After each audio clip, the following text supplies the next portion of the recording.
sure many of you gamers out there are aware about arcade ports. Games in arcades are ported onto home consoles, like Mortal Kombat, Street Fighter, and of course, Contra. But then you got games like Dragon's Lair.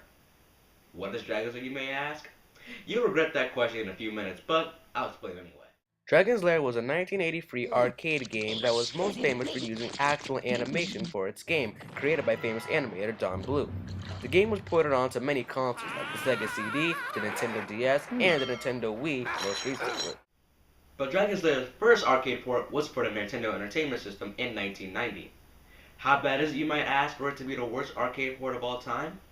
Well, unless you like crying, having a physical and mental break, vomiting, and depression, you'll find out why this game deserves the title of worst arcade port of all time.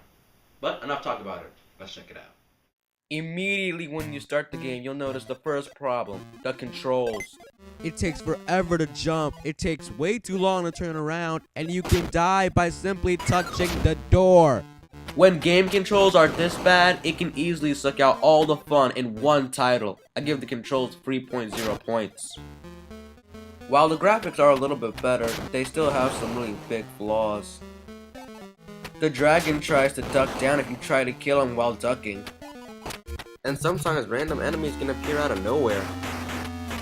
Overall, the graphics are okay, but for their glitches, I give the graphics 5.0 points. Unfortunately, the gameplay isn't all that better. Like most bad games from the NES era, if you die once, you're doing the whole game over. Your health bar is useless since almost everything kills you with one hit. And the gold doesn't serve much purpose since all it is just to get a high score, which is pointless in an NES game. The gameplay is just another thing that makes this game as bad as it is. I give it 4.5 points.